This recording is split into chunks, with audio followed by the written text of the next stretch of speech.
Сегодняшний день из-за пандемии школьники учатся дистанционно, а многие родители работают удаленно. И порой бывает, что родителям и детям сложно понять друг друга. В такой период может понадобиться помощь профессиональных социальных педагогов и психологов.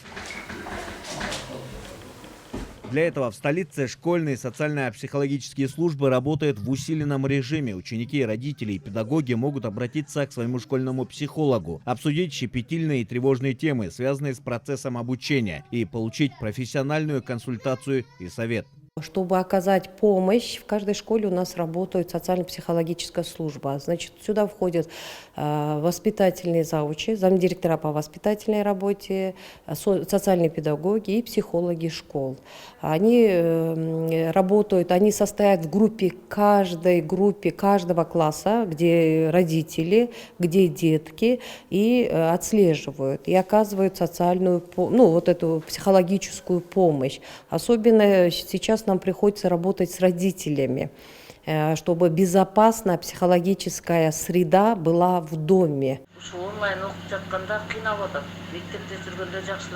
У каждой школы своя служба психологической помощи, куда может обратиться каждый ученик и его родитель. Также работает круглосуточный телефон доверия для детей 111 и городская мобильная психологическая помощь педагогов при управлении образования столичной мэрии. Элиза Абджапарова работает детским психологом в учебно-воспитательном комплексе номер 69. По ее словам, сейчас дети и родители как никогда нуждаются в подобных консультациях.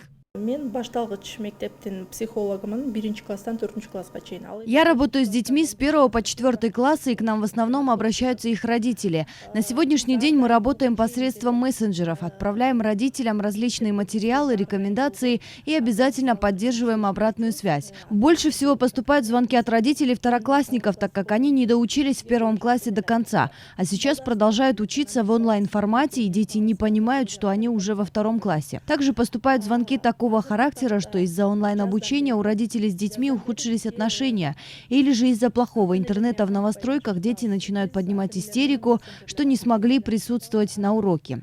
Если у вас возникает проблема в общении с ребенком или при выполнении домашних заданий, то вы можете обратиться в городскую мобильную психологическую помощь. Номера указаны на сайте мэрии Бишкека. Доверительные отношения с ребенком бесценны, и задача каждого родителя – сберечь их. Улан Касенов, Ирлан Джуншалиев, Азамат Кадыр Токтоев, Ала-То, 24.